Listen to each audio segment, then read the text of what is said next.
Je n'oublierai jamais cette journée de mai qui a tout changé. Le soleil brillait sur la Côte d'Azur, illuminant ma villa de Nice où toute la famille s'était réunie pour célébrer la fête des mères. À 65 ans, j'avais déjà vécu plusieurs vies. Fondatrice de la Maison Moreau, veuve, mère et maintenant grand-mère. Mes mains, marquées par des décennies de travail sur les tissus les plus délicats d'Europe, tremblaient légèrement tandis que j'arrangeais les fleurs sur la terrasse. Ces mains qui avaient construit un empire de la haute couture française, ces mêmes mains qui avaient bercé Camille quand elle n'était qu'un bébé. C'est cette fille, ma Camille, qui allait me briser le cœur ce jour-là. Je me tenais droite dans ma robe vert émeraude, ma couleur signature depuis que Jean-Pierre m'avait dit un jour qu'elle rappelait la profondeur de mes yeux. Mes cheveux argentés étaient impeccablement coiffés, mon maquillage discret mais précis. L'élégance a toujours été mon armure, ma façon de me tenir droite face aux tempêtes de la vie. Et quelle tempête s'annonçait! Les invités arrivaient un à un dans la lumière dorée de l'après-midi. D'abord Sophie, ma nièce. Du moins, c'est ce que tout le monde croyait. Elle m'a embrassée tendrement, me glissant un petit paquet dans la main. « Pour toi, ma tante », a-t-elle murmuré avec cette douceur qui la caractérisait. Puis Mathilde, ma plus ancienne amie, propriétaire de cette galerie d'art dans le Marais où nous avions passé tant d'heures à refaire le monde. Antoine, mon avocat de confiance, est arrivé avec sa femme, m'offrant une bouteille de champagne millésimée. Et puis, ils sont arrivés. Camille, rayonnante dans sa robe de créateur, ironiquement, une création de la Maison Moreau. Philippe, son mari, cet homme aux dents trop blanches et au sourire jamais sincère. Et derrière eux, comme une ombre menaçante, Marguerite Dubois, ma belle-fille, cette aristocrate autoproclamée du 16e arrondissement qui n'avait jamais caché son dédain pour mes origines provinciales. Camille portait plusieurs paquets dans ses bras. Mon cœur s'est réchauffé l'espace d'un instant. Peut-être que les choses allaient changer, peut-être que ma fille avait enfin compris l'importance des liens familiaux au-delà des apparences. « Maman !» s'est-elle exclamée en m'embrassant sur les deux joues, son parfum coûteux laissant une trace dans l'air. « Tu es magnifique, comme toujours. » Nous nous sommes installés sur la terrasse, face à la Méditerranée. Gisèle, fidèle au poste depuis 30 ans, servait le champagne dans les flûtes en cristal que Jean-Pierre m'avait offertes pour notre 20e anniversaire de mariage. Je l'observais discrètement, cette femme qui connaissait tous mes secrets, tous mes chagrins. Elle m'a adressé un regard complice, comme si elle pressentait ce qui allait se passer. « Portons un toast », a proposé Philippe, levant son verre. « Aux mères extraordinaires qui nous entourent. » Tous ont levé leur verre. J'ai remarqué que Marguerite souriait avec une satisfaction particulière. Ce sourire m'a glacé le sang sans que je sache encore pourquoi. « C'est l'heure des cadeaux », a annoncé Camille avec enthousiasme. Elle a d'abord tendu un large paquet à Marguerite. « Pour toi, maman ?» a-t-elle dit. Et ces mots m'ont transpercé comme une lame. Maman. Elle l'appelait maman. Maintenant, Marguerite a déchiré le papier avec une fausse modestie théâtrale. À l'intérieur, un écrin de velours bleu nuit. Elle l'a ouvert lentement, pour l'effet dramatique, révélant une bague en diamant qui a capté toute la lumière du soleil méditerranéen. 8 carats, a précisé fièrement Philippe. Un diamant rare, comme toi, maman. Les exclamations admiratives ont fusé autour de la table. Marguerite a passé la bague à son doigt, l'exhibant comme un trophée. « C'est extraordinaire », a-t-elle déclaré, fixant son regard directement sur moi. Je n'ai pas baissé les yeux. Camille a ensuite tendu une enveloppe à sa belle-mère. « Ce n'est pas tout », a-t-elle dit avec excitation. L'enveloppe contenait des billets d'avion pour les Maldives. Une semaine dans une villa sur pilotis, tout inclus. « Pour que tu puisses te reposer comme tu le mérites », a expliqué ma fille. Mon cœur battait à tout rompre, mais mon visage restait impassible. 40 ans dans le monde impitoyable de la haute couture m'avaient appris à masquer mes émotions. Je sentais le regard de Gisèle sur moi, inquiet, protecteur. « Et maintenant ?» a dit Camille en se tournant vers moi. « Pour toi, maman. » Elle m'a tendu un petit paquet, si léger dans mes mains. Je l'ai ouvert lentement, consciente soudain que tous les regards étaient tournés vers moi. À l'intérieur, une tasse en céramique industrielle, de celles qu'on trouve dans n'importe quelle boutique de souvenirs pour touristes. Dessus, l'inscription « Meilleure maman » en lettres dorées déjà écaillées. Et ce n'est pas tout, a ajouté Camille avec un enthousiasme qui sonnait cruellement faux à mes oreilles. Elle a sorti de sa poche un petit bonbon enveloppé dans du papier brillant. Un de ces caramels que l'on achète en vrac à l'épicerie du coin. « Ton préféré », a-t-elle dit. « Tu te rappelles ? Tu m'en achetais quand j'étais petite. » J'ai regardé ce bonbon à 40 centimes, puis la bague à 8 000 € qui scintillait au doigt de Marguerite. Dans ce contraste obscène résidait toute la vérité de ce que j'étais devenue aux yeux de ma fille. Une relique du passé, une obligation sociale, une case à cocher sur la liste des convenances. « Merci, ma chérie », ai-je dit doucement, avec un sourire que je savais convaincant. C'est très attentionné. Le repas s'est poursuivi dans une ambiance que moi seule semblais trouver suffocante. Les conversations, les rires, le tintement des verres, tout me paraissait venir d'un autre monde, comme si j'observais la scène de très loin. Ce n'était pas la valeur du cadeau qui me blessait. J'avais grandi dans la modestie, à Lyon, fille d'un tailleur qui m'avait appris que la valeur des choses ne résidait pas dans leur prix, mais dans l'intention. Non, ce qui me déchirait, c'était la transparence de cette intention. Je ne méritais plus d'efforts, plus d'attention, plus de considération. Pendant que je jouais avec mon dessert, faisant semblant de l'apprécier, une idée a commencé à germer dans mon esprit. Une idée qui allait transformer cette humiliation en la plus élégante des vengeances. J'observais ma fille, radieuse dans sa vanité, ignorant totalement que ce jour marquait non pas seulement la fête des mères, mais aussi le début de la fin de son monde tel qu'elle le connaissait. J'ai serré la petite tasse dans ma main, sentant sa céramique bon marché contre ma peau. Cette tasse deviendrait le symbole de ma renaissance. Personne ne remarqua le léger sourire qui se dessina sur mes lèvres quand je me suis excusée pour aller chercher le café. Dans la cuisine, Gisèle préparait déjà le plateau. « Madame » murmura-t-elle, « je suis désolée pour ce qui vient de se passer. »« Ne le sois pas, Gisèle, » répondis-je. « Certaines leçons doivent être apprises dans la douleur. » En retournant vers la terrasse, portant le plateau de café comme si de rien n'était, je savais déjà que dès le lendemain, j'appellerais Antoine pour mettre en marche ce qui deviendrait l'affaire la plus commentée de Paris. L'histoire d'une mère qui n'était pas prête à être mise au rebut. Personne ne pouvait imaginer ce qui se tramait derrière mon sourire poli. Personne ne pouvait deviner que cette simple tasse et ce bonbon à 40 centimes venaient de sceller le destin de l'Empire Moreau et de tous ceux qui croyaient pouvoir me traiter avec si peu d'égards. Cette nuit-là, je n'ai pas fermé l'œil. Allongée dans ma chambre, j'observais les ombres dansantes que la lune projetait sur les murs crème de ma villa. La tasse reposait sur ma table de nuit, témoin silencieux de l'humiliation. Je l'ai prise entre mes mains, sentant sa surface rugueuse, bon marché. En 40 ans de carrière dans la haute couture, j'avais développé un toucher particulier pour la qualité. Cette tasse n'en avait aucune. Même l'inscription « Meilleure maman » semblait se moquer de moi, avec sa dorure déjà écaillée par endroits. Le lendemain matin, tandis que les invités dormaient encore, je me suis levée à l'aube, comme je l'avais toujours fait. L'habitude d'une vie de travail. J'ai enfilé mon peignoir de soie, une pièce unique que j'avais conçue il y a des années pour la collection Aurore de la Maison Moreau, et je suis descendue dans la cuisine. Gisèle était déjà là, préparant du café. « Vous n'avez pas dormi, madame ?» a-t-elle constaté. Ce n'était pas une question. « Comment le sais-tu, Gisèle ?» Vos yeux. Ils ont cette lueur que je connais bien. Celle des nuits où vous travailliez sur une nouvelle collection jusqu'à l'aube. J'ai souri. Gisèle me connaissait mieux que ma propre fille. « Prépare mes bagages, s'il te plaît, » lui ai-je demandé. « Nous rentrons à Paris aujourd'hui. Et les invités ? Qu'ils profitent de la villa.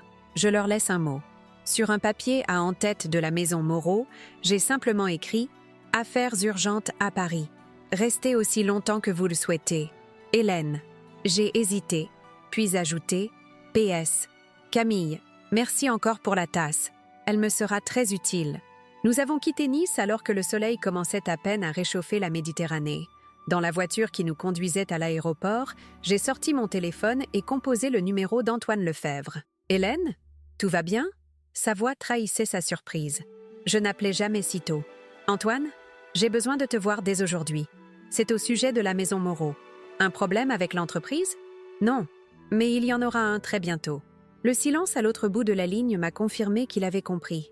Antoine n'était pas seulement mon avocat depuis 30 ans, il était aussi l'un des rares à connaître certains de mes secrets. « Je serai au cabinet toute la journée, » a-t-il finalement répondu. « Viens quand tu veux. » À Paris, j'ai déposé mes affaires dans mon appartement de Saint-Germain-des-Prés.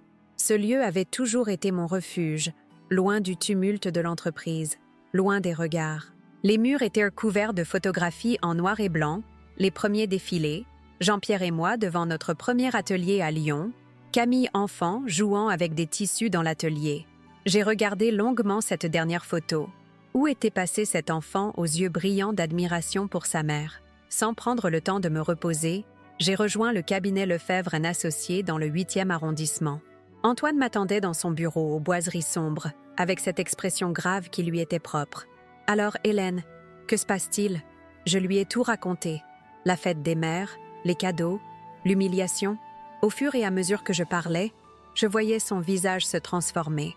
De la surprise, puis de la colère, et enfin, cette expression que je connaissais bien, celle qu'il avait quand il préparait une stratégie. « Ce n'est pas juste l'histoire des cadeaux, n'est-ce pas » a-t-il demandé quand j'ai eu fini. « Non, Antoine, c'est l'aboutissement de quelque chose qui dure depuis trop longtemps. Camille a changé, ou peut-être ne l'ai-je jamais vraiment connue.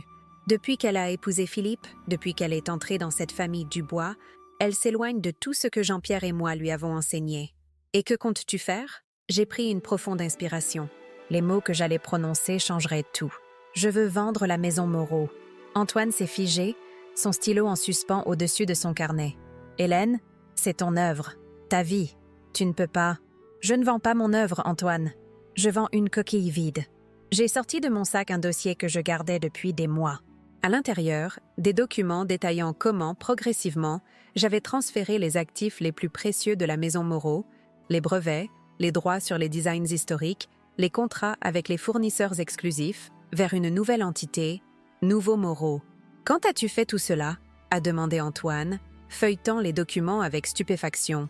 J'ai commencé il y a presque 1 an, quand j'ai surpris une conversation entre Philippe et Victor Clément. Ils planifiaient de me pousser vers la retraite, de prendre le contrôle de l'entreprise.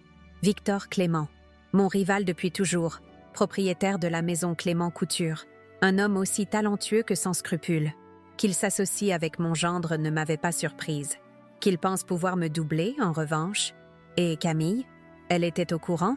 J'ai hésité. La douleur était encore vive. Elle était dans la pièce, Antoine. Elle a ri quand Philippe a parlé de m'offrir une belle retraite. Ma propre fille. Antoine a serré les poings sur son bureau. Il connaissait Camille depuis qu'elle était enfant. Il l'avait vue grandir, devenir cette femme brillante qui, je l'espérais, prendrait un jour ma succession. Que veux-tu exactement, Hélène?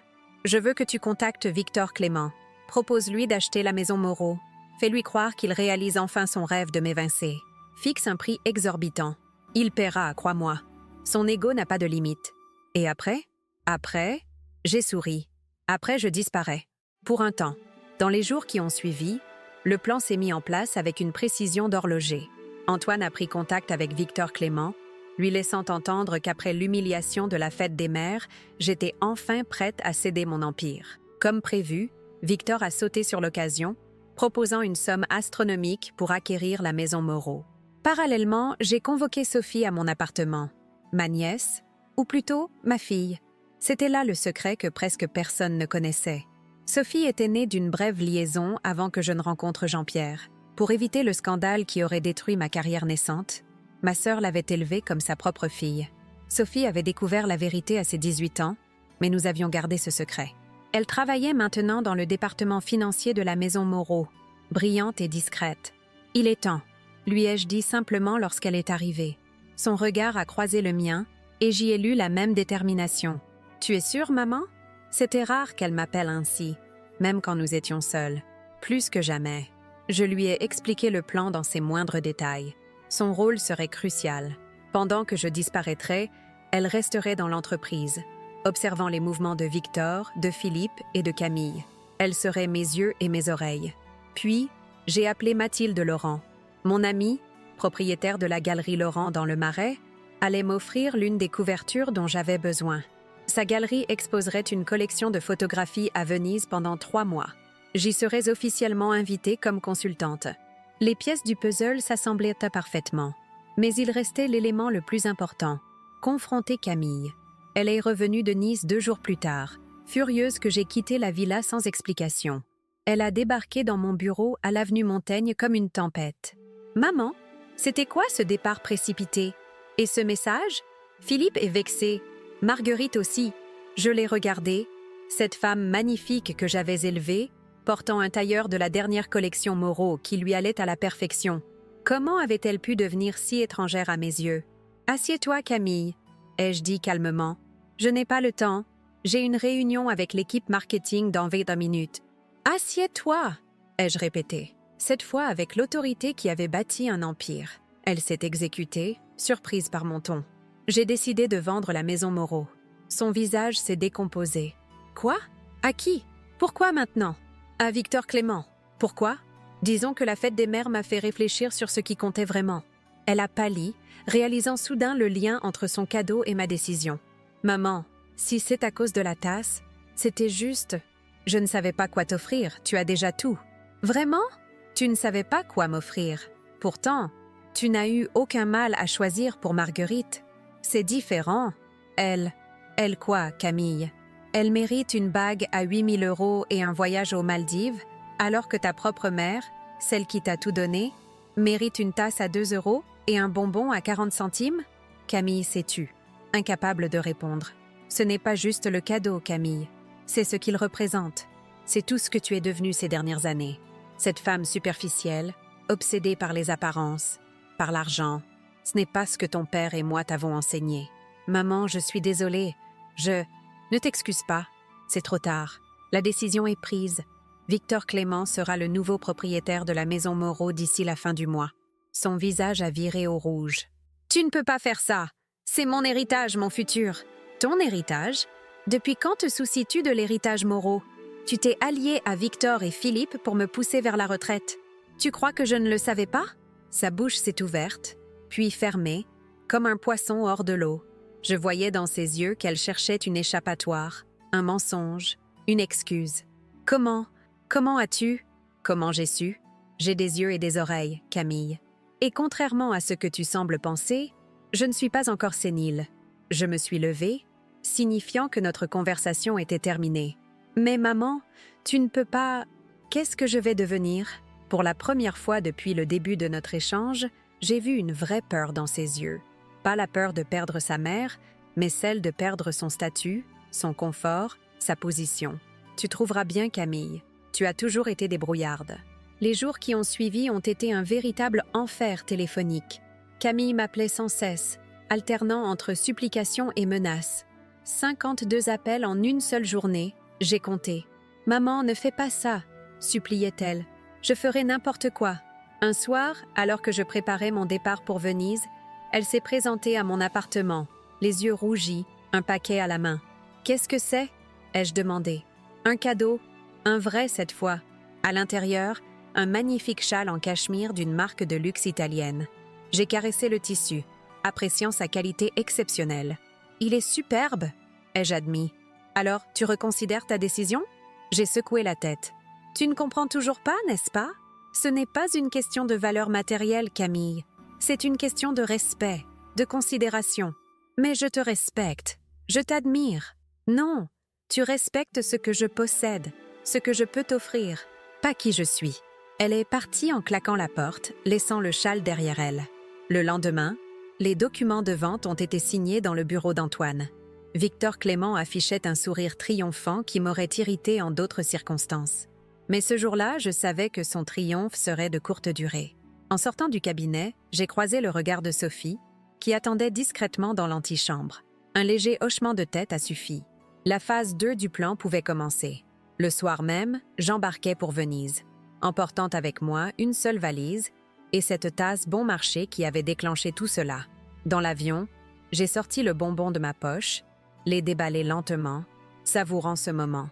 La saveur sucrée sur ma langue avait un goût de revanche à venir. À Venise, installée dans un petit appartement près du Rialto, j'ai commencé à travailler sur la collection qui marquerait mon retour. Nouveau Moreau n'était pas encore né officiellement, mais il prenait forme dans mes croquis, dans mes appels discrets à d'anciens collaborateurs fidèles, dans les échantillons de tissus qui arrivaient sous pli confidentiel.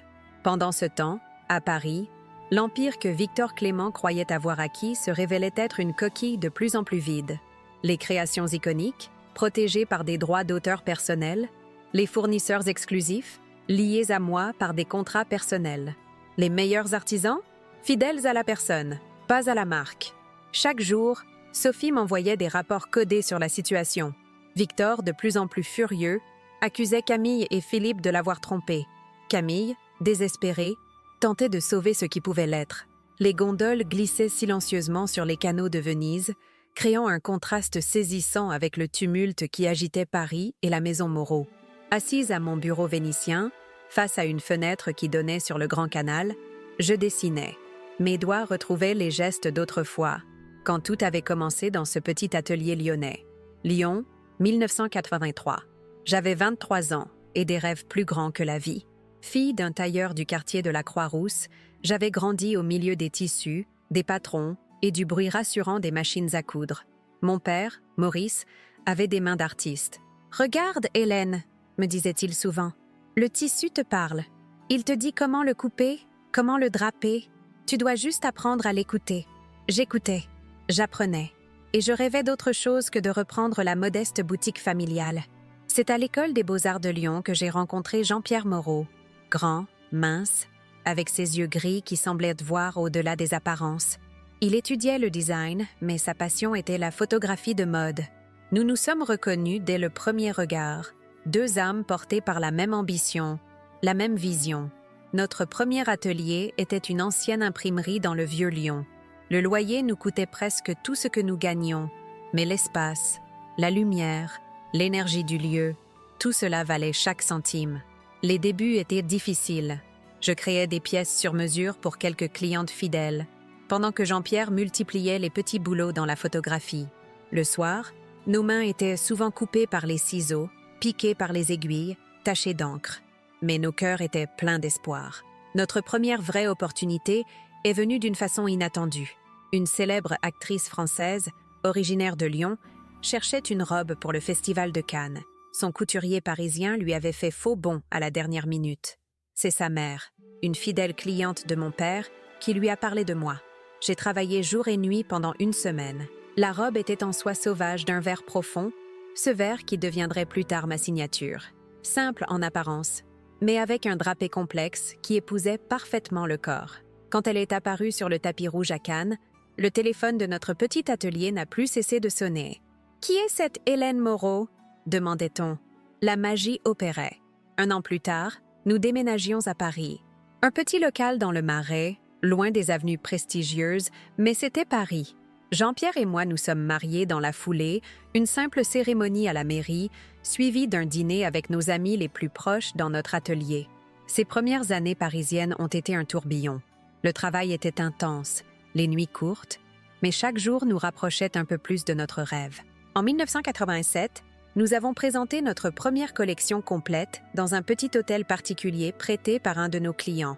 La critique était unanime. Une nouvelle étoile était née dans le ciel de la mode française.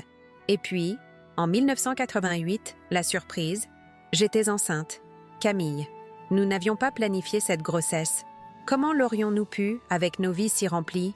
Mais elle était là, cette petite vie qui grandissait en moi. Jean-Pierre était fou de joie. Moi, j'étais partagée entre bonheur et inquiétude. Comment continuer à bâtir notre empire avec un enfant? La réponse était simple. Nous avons travaillé encore plus dur. Jean-Pierre a installé un berceau dans l'atelier. Camille a grandi au milieu des tissus, des épingles, soigneusement surveillées, des défilés improvisés. Ses premiers pas, elle les a faits entre des mannequins en répétition. Ses premiers mots ont inclus « soi » et « patron » avant même « papa » et « maman ». En 1992, nous avons enfin pu nous offrir une boutique avenue Montaigne. C'était un petit espace, coincé entre deux grands noms, mais c'était notre pied dans la place. Le jour de l'inauguration, Jean-Pierre a pris une photographie que je garde encore. Camille, 4 ans, un ruban de soie verte dans les cheveux, coupant solennellement le ruban d'ouverture avec d'énormes ciseaux de tailleur que je guidais. Les années suivantes ont vu la maison Moreau s'épanouir. Notre réputation grandissait. Notre clientèle s'internationalisait. Nos collections étaient attendues, commentées, copiées. Nous avons ouvert des boutiques à Londres, Milan, New York. Notre atelier parisien est devenu une véritable manufacture, employant des dizaines d'artisans, de designers, de brodeurs. Puis, en 2001, le drame. Jean-Pierre, revenant d'un voyage au Japon où il avait supervisé l'ouverture de notre boutique de Tokyo, a ressenti une douleur à la poitrine dans l'avion. À l'atterrissage, il s'est effondré. Anévrisme. Il est mort dans mes bras à l'hôpital, sans avoir repris conscience. J'ai cru que mon monde s'écroulait. Jean-Pierre n'était pas seulement mon mari, mon amour, il était mon partenaire, ma moitié dans cette aventure extraordinaire qu'était la Maison Moreau. Comment continuer sans lui? C'est Camille, alors âgée de 13 ans, qui m'a donné la force de persévérer. « Papa voudrait que tu continues, maman », m'a-t-elle dit un soir, alors que je contemplais les comptes de l'entreprise, me demandant si je ne devais pas tout vendre. Il croyait en toi plus qu'en lui-même. Ces mots, dans la bouche d'une enfant qui venait de perdre son père, m'ont transpercée. J'ai séché mes larmes et je me suis remise au travail. Pour Jean-Pierre, pour Camille, pour tous ceux qui comptaient sur moi. Les années qui ont suivi ont été les plus difficiles, mais aussi les plus gratifiantes. J'ai appris à faire seul ce que nous faisions à deux. J'ai pris des risques que Jean-Pierre m'aurait peut-être déconseillés. Certains ont échoué, d'autres ont magnifiquement réussi. La collection Phoenix de 2003, entièrement en nuances de rouge, la couleur que je n'avais jamais osé explorer du vivant de Jean-Pierre, a été saluée comme un chef-d'œuvre. Camille grandissait, montrant un intérêt croissant pour l'entreprise. À 18 ans, elle a commencé à travailler avec moi pendant ses vacances universitaires. À 22 ans, diplôme de la prestigieuse école de mode S-Mode en poche, elle a officiellement rejoint la Maison Moreau comme assistante designer. J'étais si fière d'elle, de sa créativité, de son énergie. Elle ressemblait tant à son père, avec ses mêmes yeux gris qui voyaient au-delà des apparences. C'est à cette époque que Sophie, ma nièce, ma fille biologique, ce secret si bien gardé, est également entrée dans l'entreprise. Plus discrète que Camille, elle avait un esprit analytique qui faisait merveille au département financier. Les voir travailler ensemble, sans savoir qu'elles étaient sœurs, me serrait parfois le cœur. Mais le secret devait être préservé. La Maison Moreau a continué son ascension. Nous avons diversifié nos activités. Parfums, accessoires, lignes de prêt-à-porter plus accessibles. Nos défilés étaient des événements attendus de la Fashion Week parisienne. Notre logo, un simple M stylisé dans ce vert profond, était reconnu mondialement. En 2015, pour fêter les 30 ans de la maison, nous avons organisé une rétrospective au Grand Palais. Voir mes créations exposées comme des œuvres d'art, voir les photographies de Jean-Pierre magnifiées sur d'immenses panneaux, entendre les commentaires admiratifs des visiteurs, c'était comme un rêve. Cette nuit-là, après le vernissage, Camille et moi avons partagé une bouteille de champagne dans mon appartement de Saint-Germain. « Tu as réussi, maman », m'a-t-elle dit, les yeux brillants. « Tu as créé quelque chose qui durera bien après nous. »« Nous avons réussi », ai-je corrigé. « Ton père, toi, moi, c'est une œuvre collective. » Elle a souri, mais il y avait quelque chose dans ce sourire qui m'a troublée, comme une ombre fugace. « Un jour, tout cela sera à toi, » ai-je ajouté. « Tu continueras l'histoire. » « Et si je voulais écrire ma propre histoire ?» a-t-elle demandé doucement. Je n'ai pas compris alors ce qu'elle voulait dire. J'aurais dû être plus attentive. L'année suivante, Camille a rencontré Philippe Dubois lors d'un gala de charité. Héritier d'une famille fortunée, avec ce charme superficiel qui séduit au premier abord, il l'a rapidement conquise. Leur mariage, 6 mois plus tard, était l'événement mondain de la saison. J'ai créé pour Camille une robe de mariée qui a fait la une des magazines de mode du monde entier. C'est après ce mariage que j'ai commencé à perdre ma fille. Subtilement, progressivement, elle s'est éloignée de l'entreprise, prenant de plus en plus de congés, déléguant ses responsabilités. Quand elle était présente, elle semblait distante, préoccupée. Ses designs, autrefois si personnels, si vibrants, devenaient formulaires, sans âme. Et puis, il y a eu cette soirée chez les Dubois, pour l'anniversaire de Marguerite, ma belle-fille. Une grande maison dans le 16e arrondissement, le Paris des vieilles fortunes. Le genre d'endroit où le luxe est tellement omniprésent qu'il en devient invisible. J'étais dans le jardin d'hiver, prenant l'air après un dîner interminable, quand j'ai entendu des voix provenant du bureau adjacent. La fenêtre était entr'ouverte. « Il est temps qu'Hélène prenne sa retraite », disait une voix masculine que j'ai reconnue comme celle de Victor Clément. Elle a eu son temps, mais la Maison Moreau a besoin d'un nouveau souffle. « Ma belle-mère est attachée à son entreprise », répondait Philippe. « Mais je pense qu'avec une offre généreuse, une belle retraite dorée… »« Et toi, Camille ?» demandait Victor. « Tu es d'accord ?» Un silence. Puis la voix de ma fille. « Maman a 63 ans. Elle ne peut pas diriger l'entreprise éternellement. Et puis, comme dit Philippe, avec une belle villa au bord de la mer. » Ils ont ri. Tous les trois ont ri. Je suis rentrée chez moi ce soir-là dans un état second. Ma propre fille complotait pour m'écarter de l'entreprise que j'avais créée, que j'avais nourrie de mon sang, de ma sueur, de mes larmes, l'entreprise pour laquelle Jean-Pierre avait donné sa vie. Cette nuit-là, je n'ai pas pleuré. La douleur était trop profonde pour les larmes. À l'aube, j'avais pris ma décision. Si ma fille voulait l'entreprise à ce point, si elle était prête à s'allier avec mon plus grand rival pour me l'arracher, alors elle ne méritait pas de l'avoir. Personne ne méritait de l'avoir. Dans les mois qui ont suivi, j'ai discrètement commencé à préparer mon plan. Avec l'aide d'Antoine, mon fidèle avocat, j'ai créé la structure juridique de Nouveau Moreau.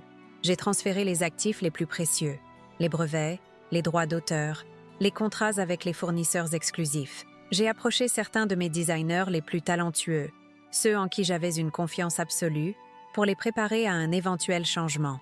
Tout cela dans le plus grand secret, même si je soupçonnais que Sophie avait deviné quelque chose.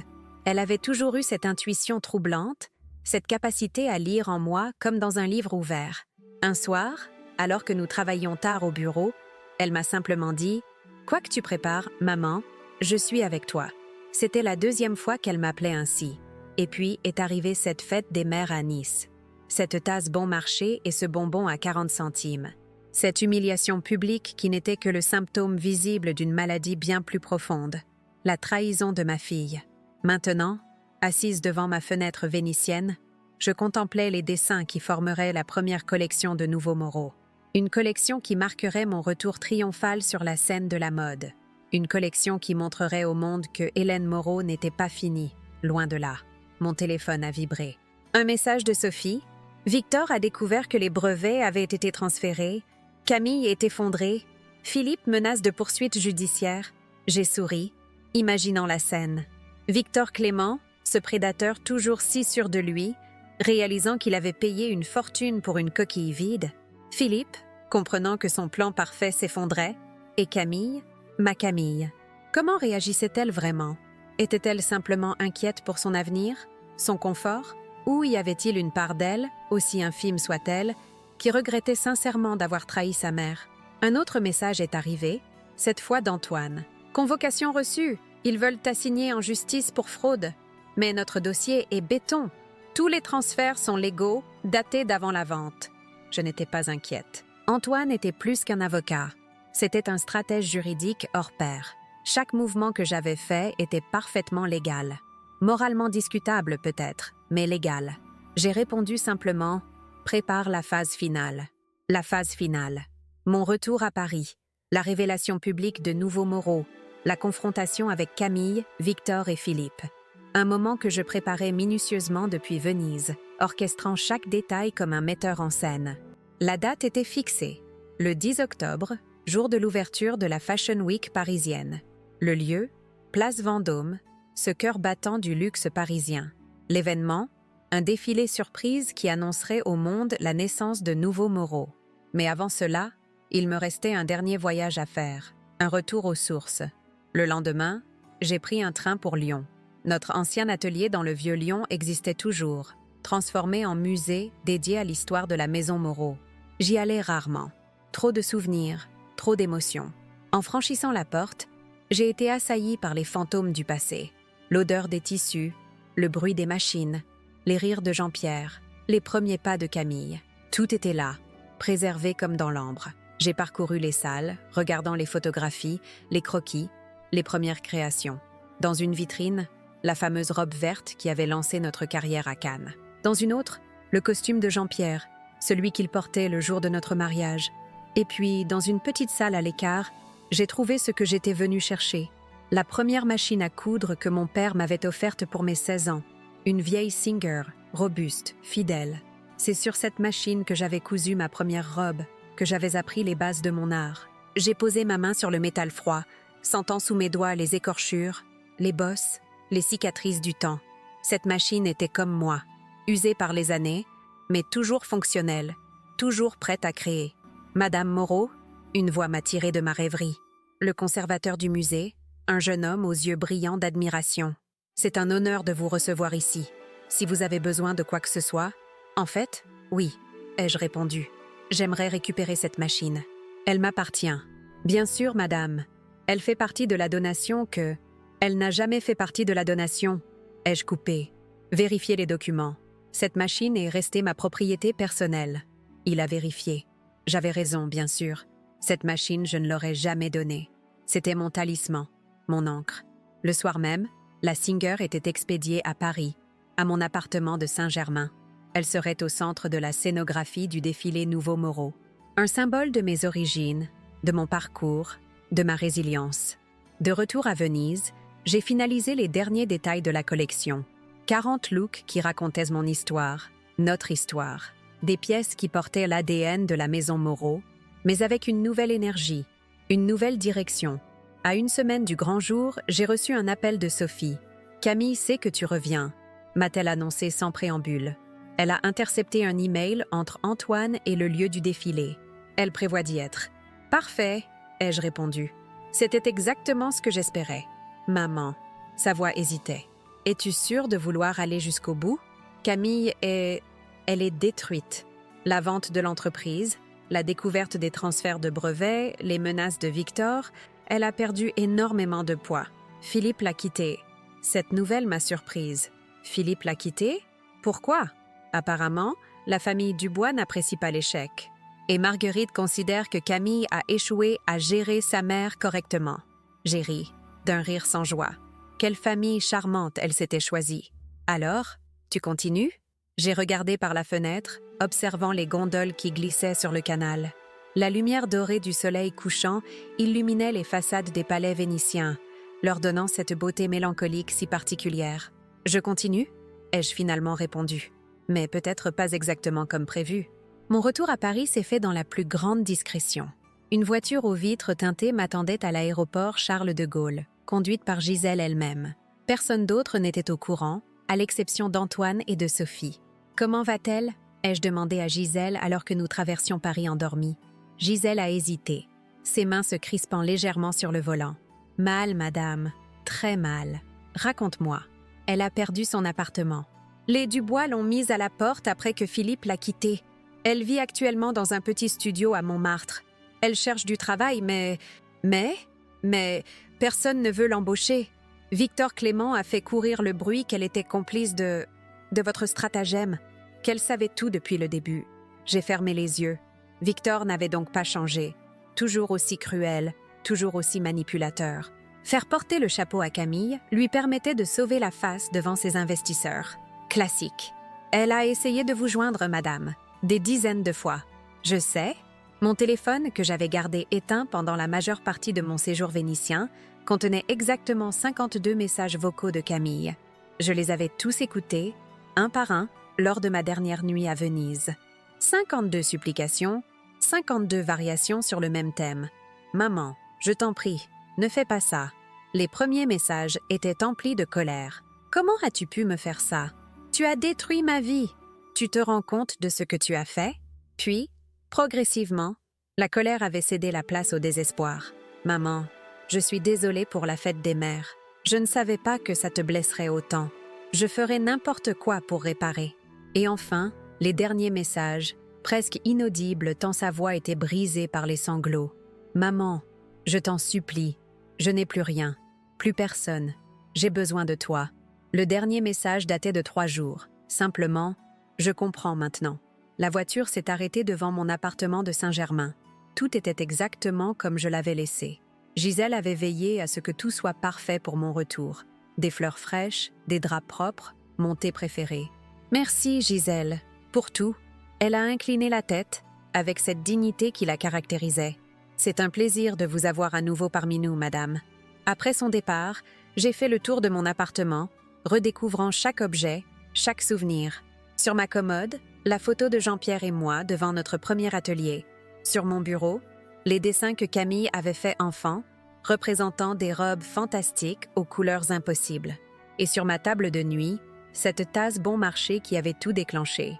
Je l'ai prise dans mes mains, l'examinant sous la lumière. L'inscription « Meilleure maman » s'écaillait de plus en plus. Un objet sans valeur, sans âme, sans intention, comme l'amour que ma fille me portait.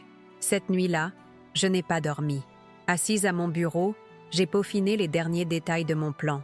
Le défilé surprise était prévu dans 3 jours. Tout était prêt. Les modèles, les tenues, la musique, L'éclairage.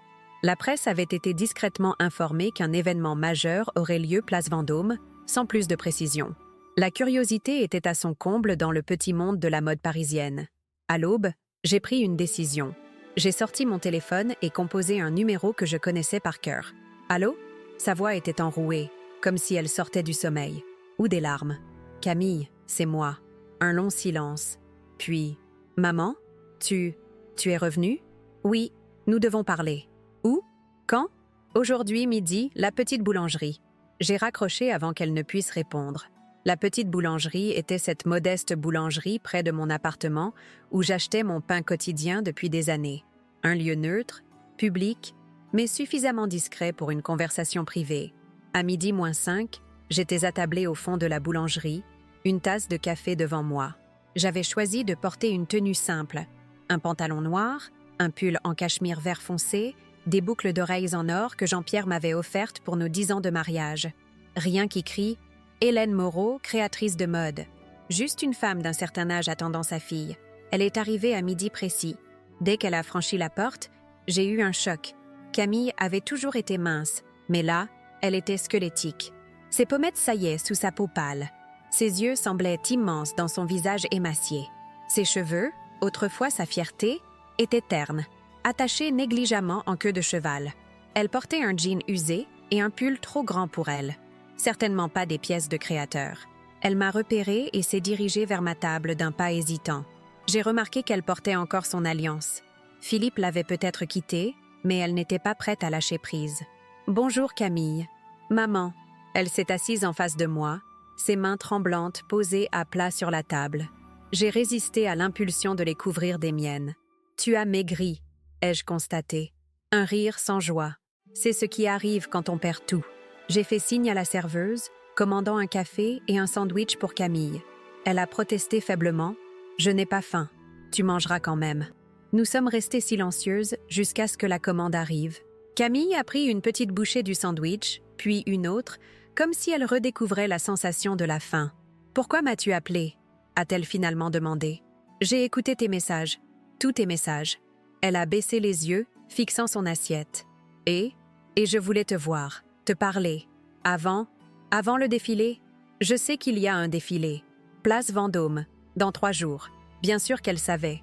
Paris était un petit monde, surtout dans l'industrie de la mode. Oui, Nouveau Moreau fera ses débuts. Elle a fermé les yeux, comme frappée par une douleur physique. Tu as vraiment créé une nouvelle maison. Tu as vraiment tout recommencé sans moi. Tu ne m'as pas laissé le choix, Camille. Parce que je t'ai offert une tasse bon marché? Sa voix s'était élevée, attirant quelques regards curieux. Non, parce que tu as comploté avec Victor Clément et ton mari pour m'écarter de ma propre entreprise. Parce que tu as ri à l'idée de m'offrir une belle retraite dorée. Parce que tu as oublié tout ce que ton père et moi t'avons enseigné sur l'importance du travail, du respect, de l'intégrité. Elle a pâli encore plus, si c'était possible. Tu as entendu cette conversation? Oui, chez tes beaux-parents, lors de l'anniversaire de Marguerite. J'étais dans le jardin d'hiver. La fenêtre du bureau était ouverte. Des larmes ont commencé à couler sur ses joues creuses. Je ne pensais pas ce que j'ai dit ce soir-là. J'essayais juste de plaire à Philippe, à sa famille. Victor était un client important pour le cabinet d'avocats de Philippe. Et cela justifiait de trahir ta mère? Elle a secoué la tête, incapable de répondre. La tasse et le bonbon, Camille, c'était l'expression parfaite de ce que j'étais devenue pour toi, une obligation dont on s'acquitte au moindre coût possible. Ce n'est pas vrai. Elle a relevé la tête, ses yeux brillants de larmes. J'étais stupide, superficielle, oui, influencée par les Dubois et leur monde de façade, oui, mais je ne t'ai jamais considérée comme une obligation. Alors pourquoi, Camille? Pourquoi une tasse à 2 € pour la femme qui t'a tout donné et une bague à 8 000 € pour Marguerite? Elle a hésité, puis a sorti de son sac un petit carnet usé. Elle l'a ouvert et m'a montré une page. C'était un dessin d'enfant, maladroit mais reconnaissable. Une petite fille et sa mère buvant du chocolat chaud dans des tasses assorties. « Tu te souviens de ça ?» a-t-elle demandé doucement. J'ai froncé les sourcils, fouillant dans ma mémoire. Vaguement. Tu devais avoir 5 ou 6 ans. 7. C'était après la mort de grand-père. Tu étais effondré. Tu n'arrivais plus à travailler, à dormir, à manger. Et puis un matin, je t'ai apporté du chocolat chaud dans cette tasse ridicule que j'avais décorée moi-même à l'école. Tu as souri pour la première fois depuis l'enterrement. Le souvenir m'est revenu soudainement. La mort de mon père avait été un coup terrible. Il n'avait pas vu notre succès à Paris, notre consécration. Je m'étais enfermée dans le chagrin, négligeant tout, même Camille. Et puis ce matin-là, ce chocolat chaud, cette tasse maladroitement décorée, la tasse de la fête des mères, a continué Camille, je l'ai choisie parce qu'elle me rappelait ce moment. Ce n'était pas un cadeau bon marché par manque de considération. C'était un rappel de nous, du temps où les choses étaient simples, où l'argent ne comptait pas. J'ai regardé ma fille, cherchant la vérité dans ses yeux. Y avait-il une part de sincérité dans cette explication? Ou était-ce simplement une tentative désespérée de se racheter maintenant qu'elle avait tout perdu? Et le bonbon? Ai-je demandé, sceptique. Les caramels que tu m'achetais quand j'étais petite, quand nous allions à l'école ensemble, avant que la maison Moreau ne devienne trop prenante. Tu te souviens? Tu disais toujours que c'était notre petit secret sucré, que papa n'approuverait pas tant de sucre si tôt le matin. Ce souvenir-là était plus clair. Jean-Pierre était strict sur l'alimentation de Camille, craignant qu'elle ne développe les problèmes de santé qui avaient emporté sa propre mère. Ces petits caramels étaient effectivement notre secret, notre moment de complicité. Pourquoi ne pas me l'avoir expliqué, alors? Pourquoi ne pas m'avoir dit ce que ces cadeaux signifiaient vraiment? Elle a secoué la tête, désespérée. J'ai essayé, mais tout est allé si vite. Tu es parti précipitamment de Nice, puis la vente de l'entreprise. Quand j'ai compris ce qui se passait, il était déjà trop tard. Tu avais disparu, tu ne répondais plus à mes appels. J'ai repensé aux 52 messages vocaux. Dans aucun d'entre eux, elle n'expliquait la signification des cadeaux. Seulement des supplications, des excuses vagues. Et la conversation avec Victor et Philippe? Comment l'expliques-tu? Son visage s'est assombri. Je n'ai pas d'excuses pour ça. J'étais perdue. Philippe me manipulait depuis des mois, me faisant croire que la maison Moreau avait besoin de sang neuf, que tu étais dépassée. Victor nous promettait des investissements massifs si je l'aidais à te convaincre de vendre. J'ai été faible, stupide, aveugle. Ses mains tremblaient, tellement qu'elle a renversé un peu de café. J'ai sorti un mouchoir de mon sac et ai essuyé la table. Un geste maternel automatique. Philippe m'a quitté dès qu'il a compris que je n'avais plus aucune valeur pour lui, a-t-elle poursuivi. Marguerite a déclaré que je n'étais pas digne du nom Dubois. Ils m'ont mise à la porte, avec juste mes vêtements et quelques effets personnels. Et Victor, un rire amer. Victor me rend responsable de tout. Il dit que j'étais de mèche avec toi depuis le début, que nous l'avons escroqué ensemble. Il a menacé de me poursuivre en justice, mais Antoine lui a fait comprendre que ce serait une très mauvaise idée. Antoine, toujours fidèle, toujours efficace. Qu'as-tu fait ces 3 derniers mois? Elle a haussé les épaules, un geste de défaite. J'ai survécu. J'ai vendu mes bijoux, mes sacs, mes vêtements de créateur. J'ai postulé dans des maisons de couture. Mais personne ne veut de la fille qui a trahi Hélène Moreau. J'ai finalement trouvé un petit boulot dans une boutique de prêt-à-porter bas de gamme. L'ironie, n'est-ce pas? J'ai observé ma fille, cette femme brisée en face de moi. Était-ce vraiment ce que je voulais? Ma vengeance avait un goût amer soudain. « Tu seras au défilé ?» ai-je demandé. « Tu veux que j'y sois ?» Je te pose la question, Camille. Elle a pris une profonde inspiration. « Oui, je serai là. Pas pour te défier ou te nuire. Juste pour voir ton œuvre, pour voir ce que j'ai perdu. » J'ai hoché la tête. « Bien. » Nous avons terminé notre café en silence. Au moment de partir, Camille a hésité, puis m'a tendu un petit paquet. « Qu'est-ce que c'est ?»« Ouvre-le. » À l'intérieur, une clé. Ancienne, en laiton, patinée par le temps. La clé de l'atelier de Lyon, a-t-elle expliqué. Je l'ai rachetée au musée quand j'ai appris que tu avais récupéré la machine à coudre de grand-père. Je me suis dit que peut-être, elle n'a pas terminé sa phrase. Elle n'en avait pas besoin. Cette clé était un symbole, une offre de paix, peut-être même une demande de pardon. « Merci », ai-je dit simplement, glissant la clé dans ma poche. Nous nous sommes séparés sans nous toucher, sans nous embrasser. Trop de choses restaient en suspens entre nous. De retour à mon appartement, j'ai appelé Sophie. « Comment ça s'est passé ?» a-t-elle demandé immédiatement. C'était compliqué. Je lui ai raconté notre conversation, l'explication de Camille sur la tasse et le bonbon, son état pitoyable, la clé de l'atelier. « Tu la crois ?» a demandé Sophie. « Je ne sais pas. Une partie de moi veut la croire. Une autre me rappelle que Camille a toujours eu un don pour la manipulation émotionnelle. Comme sa mère, a remarqué Sophie avec une pointe d'humour. Touchée, que vas-tu faire? J'ai réfléchi un moment. Le plan continue. Le défilé aura lieu comme prévu. Mais peut-être avec quelques ajustements. Les 3 jours suivants ont été un tourbillon d'activités. Les dernières retouches aux vêtements, les répétitions avec les mannequins, les vérifications techniques pour le son et l'éclairage. Tout devait être parfait. La veille au soir, alors que je finalisais la scénographie avec mon équipe, mon téléphone a sonné. C'était Antoine. « Victor Clément prépare quelque chose », m'a-t-il annoncé sans préambule. « Quoi exactement ? Je ne sais pas encore, mais il a engagé une équipe de sécurité privée et il a eu plusieurs réunions avec des journalistes de la presse à scandale. Il veut saboter le défilé ? Possible. Ou simplement te discréditer publiquement. Je continue à creuser. J'ai raccroché, préoccupé. Victor était dangereux quand il se sentait acculé. Et il avait perdu beaucoup dans cette affaire. De l'argent, bien sûr, mais surtout sa réputation d'homme d'affaires avisé. Cette nuit-là, je n'ai pas dormi. Assise à mon bureau, j'ai sorti la tasse Bon Marché et l'ai posée devant moi. Meilleure maman. Était-ce possible que Camille ait vraiment choisi ce cadeau pour sa valeur sentimentale et non par négligence? À côté, j'ai placé la clé de l'atelier de Lyon, un symbole de nos origines, de notre histoire commune. Et puis mon téléphone, avec ses 52 messages vocaux, 52 appels désespérés d'une fille à sa mère, une mère qui n'avait pas répondu. À l'aube, j'ai pris ma décision. J'ai appelé Sophie, puis Antoine, puis mon équipe. Le plan allait changer, radicalement. Le jour du défilé est arrivé, clair et frais, un parfait jour d'automne parisien. La place Vendôme avait été transformée pour l'occasion. Une structure temporaire, élégante et minimaliste avait été érigée au centre de la place. À l'intérieur, des rangées de sièges entouraient un podium en forme de cercle. Au centre de ce cercle, sur un piédestal, la vieille machine à coudre Singer que mon père m'avait offerte. Les invités ont commencé à arriver 2 heures avant le début du défilé. Tous les grands noms de la mode étaient en là, ainsi que des célébrités, des journalistes, des acheteurs. L'anticipation était palpable.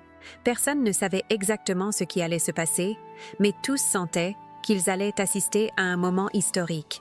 Depuis les coulisses, j'observais la salle se remplir. J'ai repéré Victor Clément au premier rang, entouré de ce qui semblait être des avocats. Il avait l'air confiant, presque triomphant. Qu'avait-il préparé? Et puis, je l'ai vue. Camille. Elle était assise au dernier rang, presque cachée. Elle portait une simple robe noire, pas une de mes créations. Ses cheveux étaient soigneusement coiffés. Son maquillage discret mettait en valeur ses traits émaciés. Elle semblait nerveuse, fragile, mais déterminée. Nos regards se sont croisés un bref instant. Je lui ai fait un léger signe de tête. Elle m'a répondu de même. L'heure était venue. Les lumières se sont tamisées. La musique a commencé. Une composition originale qui mêlait des sons industriels évoquant les machines à coudre à une mélodie mélancolique jouée au piano. Sophie est apparue à mes côtés, resplendissante dans une robe vert émeraude, ma couleur signature. « Tu es prête ?» m'a-t-elle demandé doucement. Plus que jamais. Ensemble, nous avons fait notre entrée sur le podium. Les projecteurs nous ont baignés d'une lumière dorée, Sophie et moi, alors que nous avancions ensemble sur le podium circulaire. Un murmure a parcouru l'assistance. Personne ne s'attendait à me voir en personne, encore moins accompagnée de ma nièce. Le silence qui a suivi était électrique, chargé d'anticipation. Je me suis placée devant la vieille machine Singer, posant ma main sur son métal usé par le temps. Ce contact m'a donné la force dont j'avais besoin pour ce qui allait suivre. J'ai scruté la salle, notant les expressions sur chaque visage, la curiosité chez certains, l'appréhension chez d'autres. Victor Clément, au premier rang, arborait un sourire narquois qui n'atteignait pas ses yeux. Camille, au fond, semblait retenir son souffle. « Mesdames, messieurs », ai-je commencé, ma voix portée par les microphones dissimulés dans le décor. « Bienvenue à ce qui n'est pas un simple défilé de mode, mais la naissance d'une nouvelle histoire. Ou peut-être, ai-je ajouté avec un léger sourire, la renaissance d'une histoire ancienne. » J'ai laissé mon regard parcourir l'assemblée, établissant une connexion silencieuse avec mon public. Beaucoup d'entre vous connaissent l'histoire officielle de la Maison Moreau. Comment Jean-Pierre et moi avons commencé dans un petit atelier à Lyon. Comment nous avons conquis Paris, puis le monde. Comment nous avons créé un empire de la haute couture française. Un signe de tête approbateur a parcouru l'assistance. Cette histoire était presque légendaire dans le monde de la mode. Mais aujourd'hui, je vais vous raconter l'histoire que vous ne connaissez pas. L'histoire derrière l'histoire. Les secrets, les sacrifices, les trahisons. Le murmure qui a suivi était exactement ce que j'espérais. L'appât était lancé, l'audience captivée. Tout d'abord, permettez-moi de vous présenter quelqu'un. J'ai posé ma main sur l'épaule de Sophie. Voici Sophie Laurent. La plupart d'entre vous la connaissent comme ma nièce, la fille de ma défunte sœur, la brillante directrice financière de la maison Moreau, restée dans l'ombre pendant des années. Sophie m'a adressé un sourire encourageant. Nous avions répété ce moment des dizaines de fois, mais rien ne pouvait vraiment nous préparer à la réalité de cette révélation publique. La vérité est que Sophie n'est pas ma nièce. J'ai laissé planer un silence. Sophie est ma fille. Le choc était palpable. Des exclamations étouffées, des regards ahuris, des chuchotements frénétiques. J'ai noté la stupéfaction sur le visage de Victor Clément, dont le sourire s'était figé en une grimace incrédule. En 1967, avant de rencontrer Jean-Pierre, avant la maison Moreau, j'ai eu une brève liaison avec un jeune photographe de mode. J'avais 19 ans, j'étais naïve, amoureuse. Quand je suis tombée enceinte, il a disparu. Dans la France conservatrice de l'époque, une mère célibataire n'avait aucun avenir dans la mode.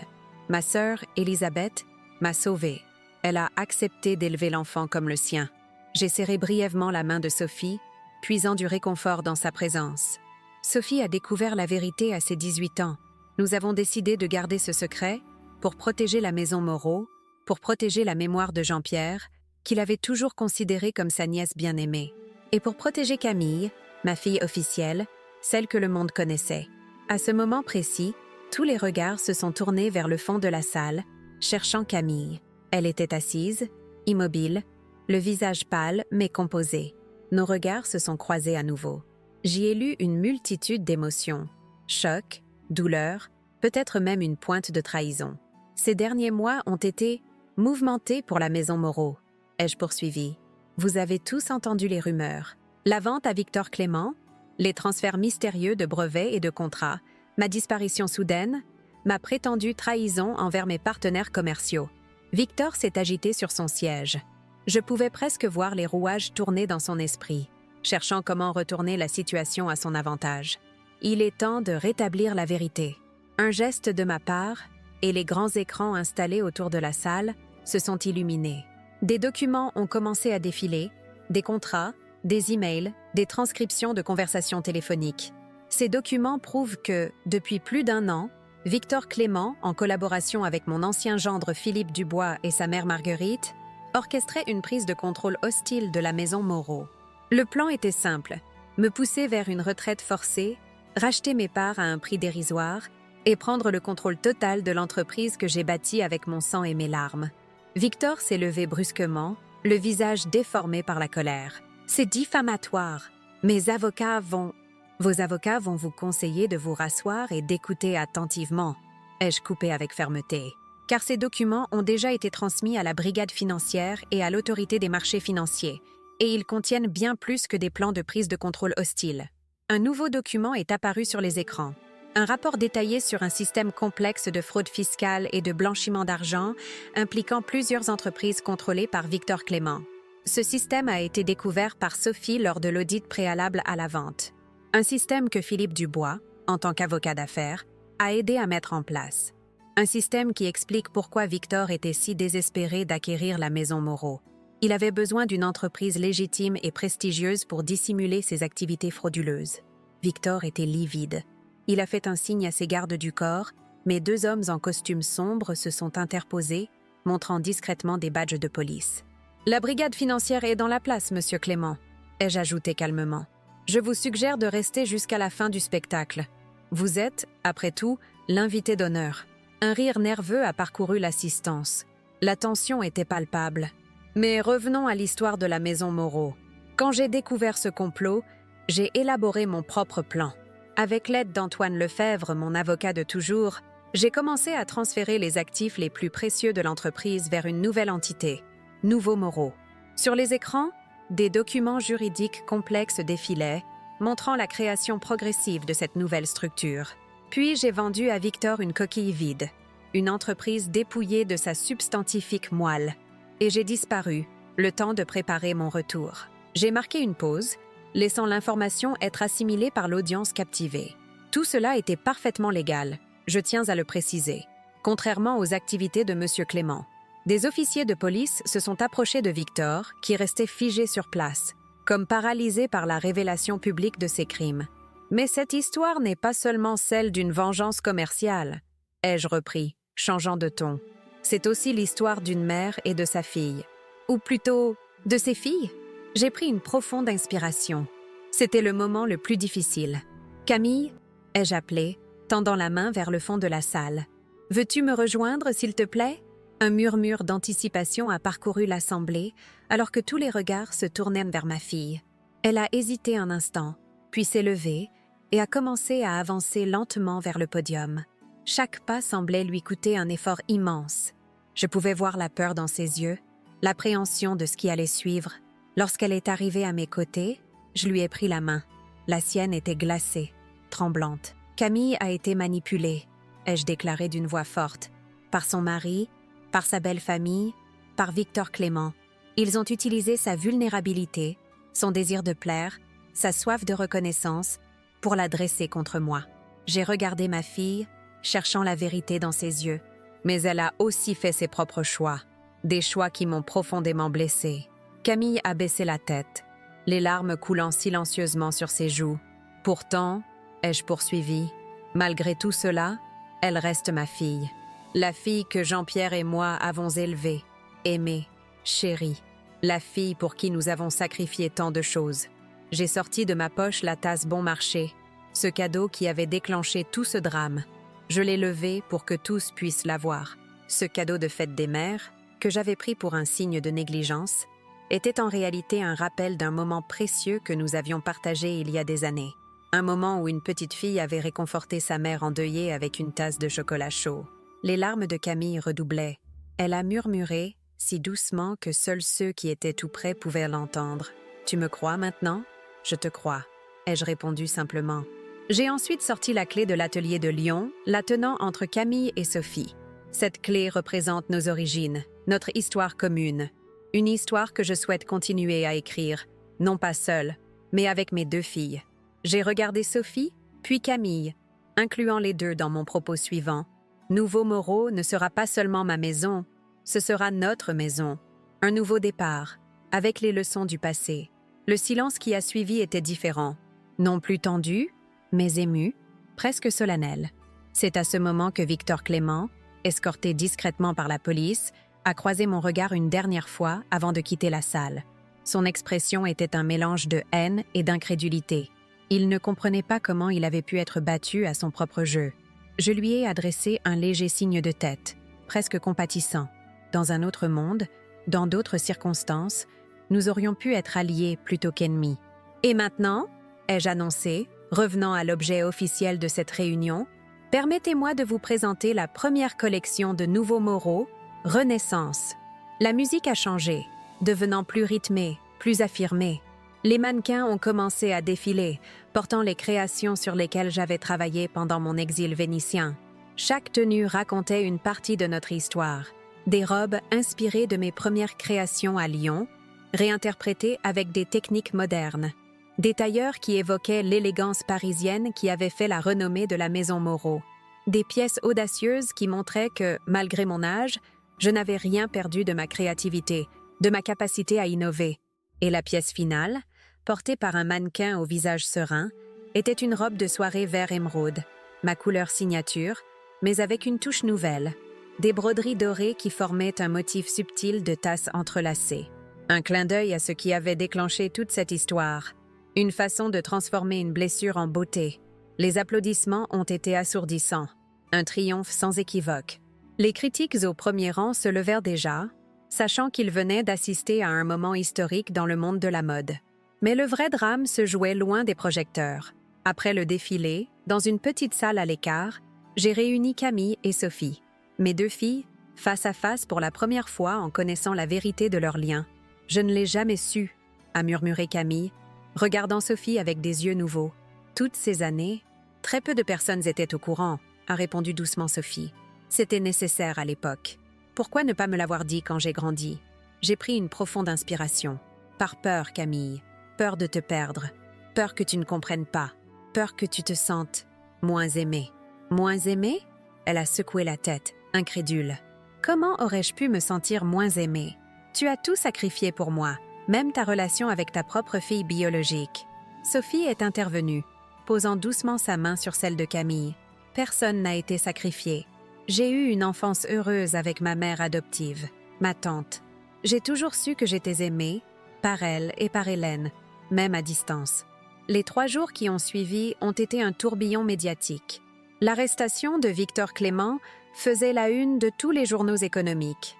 Le scandale Dubois-Clément était disséqué dans les moindres détails par la presse à sensation. Et le retour triomphal d'Hélène Moreau, accompagnée de la révélation de sa fille secrète et de la réconciliation avec Camille, occupait les pages mode et société. La vengeance la plus élégante de Paris titrait Le Monde. Moreau, renaissance d'une dynastie, proclamait Paris Match. Le secret de famille qui a ébranlé le monde de la mode, s'exclamait Le Figaro. Mais au-delà du bruit médiatique, une transformation plus profonde était en cours. Dans les bureaux temporaires de Nouveau Moreau, Camille, Sophie et moi travaillions à définir l'avenir de notre entreprise familiale. Je pense que nous devrions créer une fondation, a suggéré Sophie un matin, alors que nous examinions les projections financières, pour soutenir les jeunes créateurs issus de milieux modestes. Comme toi à tes débuts, maman. Et peut-être aussi pour les mères célibataires qui veulent entreprendre, a ajouté Camille, avec un regard significatif vers moi, pour qu'aucune femme ne soit forcée de cacher son enfant par peur du jugement social. J'ai souri, émue par la sensibilité de mes filles, par leur capacité à transformer notre drame personnel en quelque chose de constructif, de positif. 1 mois après le défilé, nous avons organisé une cérémonie intime dans notre ancien atelier à Lyon, désormais transformé en musée. Seules les personnes les plus proches étaient invitées. Antoine, Gisèle, Mathilde, quelques artisans fidèles qui m'avaient suivi depuis le début. Devant la vieille machine Singer de mon père, j'ai officiellement remis les clés de Nouveau Moreau à mes 2 filles. Ensemble, ai-je déclaré, vous porterez cet héritage plus loin que je n'aurais jamais pu le faire seule. Camille a serré la clé dans sa main, puis l'a partagée avec Sophie dans un geste symbolique d'unité. Plus tard dans la soirée, alors que les invités bavardaient doucement autour d'un verre de champagne, Camille s'est approchée de moi, tenant quelque chose derrière son dos. « J'ai un cadeau pour toi, maman », a-t-elle dit timidement. C'était une tasse. Pas une tasse bon marché cette fois, mais une pièce unique en porcelaine fine, peinte à la main. Elle représentait 3 femmes se tenant par la main, une aux cheveux d'argent, une blonde, une brune. Au fond de la tasse, en lettres délicates, était inscrit « L'amour est le seul luxe qui ne se démode jamais ». J'ai serré ma fille dans mes bras, puis j'ai fait signe à Sophie de nous rejoindre. Nous sommes restés ainsi un long moment, 3 femmes unies par le sang, par l'histoire, par le pardon. « Tu sais, » ai-je murmuré à Camille, « cette tasse à 40 centimes, je l'ai gardée. Elle est sur mon bureau à Venise. »« Vraiment ?» a-t-elle demandé, surprise. « Oui, pour me rappeler que parfois, ce sont les cadeaux les plus simples qui portent les messages les plus profonds, et que la vengeance, aussi douce soit-elle, ne vaut jamais le prix de l'amour retrouvé. » Cette nuit-là, en rentrant à mon appartement parisien, j'ai regardé par la fenêtre la Seine qui coulait paisiblement sous la lumière de la lune. J'ai pensé à Jean-Pierre, à ce qu'il aurait dit de tout cela. Il aurait probablement souri de son sourire en coin, celui qui creusait une fossette sur sa joue gauche, et aurait dit « Tu as toujours su comment créer un final spectaculaire, Hélène. » Et pour la première fois depuis longtemps, très longtemps, j'ai senti une paix profonde m'envahir. La boucle était bouclée. L'histoire pouvait continuer, différente mais tout aussi belle. Je me suis endormie avec la nouvelle tasse posée sur ma table de nuit, symbole d'un nouveau chapitre qui commençait. Un chapitre où la vengeance avait cédé la place au pardon, où les secrets avaient fait place à la vérité, où l'amour avait finalement triomphé de la trahison. Car au fond, n'est-ce pas ce que toutes les mères espèrent? Que leurs enfants trouvent leur chemin, même si ce chemin passe parfois par des détours douloureux. Que l'amour, ce fil invisible qui nous relie à travers les générations, résiste à toutes les tempêtes. Que l'héritage que nous leur laissons ne soit pas fait seulement de biens matériels, mais aussi de valeurs, de courage, de résilience. Et si pour transmettre cette leçon, il fallait passer par une vengeance élégante, eh bien, c'était un prix que j'étais prête à payer. Voilà, chers amis, comment se termine l'histoire de la tasse à 40 centimes et de la vengeance qui a ébranlé Paris. Une histoire qui, finalement, n'était pas seulement celle d'une mère blessée cherchant réparation, mais celle d'une famille brisée qui a trouvé le chemin de la guérison. J'ai souvent réfléchi, depuis ce jour à Place Vendôme, à la nature de la vengeance. Est-elle vraiment ce plat qui se mange froid, comme dit le proverbe, ou est-elle plutôt une flamme qui nous consume de l'intérieur, nous aveuglant parfois à ce qui compte vraiment? Dans mon cas, la vengeance a commencé comme une réaction à une blessure profonde. Cette tasse bon marché, ce bonbon à 40 centimes, il représentait pour moi le peu de valeur que ma fille accordait à notre relation, à tous mes sacrifices. Voir Camille offrir une bague à 8 000 € et un voyage luxueux à sa belle-mère, alors que je ne méritais à ses yeux qu'un cadeau dérisoire. La douleur était insupportable. Et pourtant, cette douleur m'a poussée à agir. Elle m'a donné la force de démasquer Victor Clément et ses manigances, de protéger l'héritage que Jean-Pierre et moi avions bâti avec tant d'amour et de détermination. Elle m'a permis de créer Nouveau Moreau, une maison qui désormais prospère sous la direction conjointe de mes 2 filles, Sophie et Camille. Mais le plus important, cette expérience m'a enseigné que les apparences sont souvent trompeuses. La tasse que je croyais être un signe de négligence était en réalité un hommage à un moment précieux de notre passé. Parfois, les cadeaux les plus modestes portent les messages les plus profonds. Et parfois, nos jugements hâtifs nous empêchent de voir l'amour qui se cache derrière les gestes maladroits. Je regarde aujourd'hui mes 2 filles travailler ensemble, Sophie avec son esprit analytique et sa vision stratégique, Camille avec sa créativité foisonnante et son sens inné du style. Elles sont si différentes et pourtant si complémentaires, comme si elles avaient toujours su, quelque part dans leur inconscient, qu'elles étaient liées par le sang. La Fondation Moreau, qu'elles ont créée ensemble, soutient désormais des dizaines de jeunes créateurs talentueux issus de milieux modestes.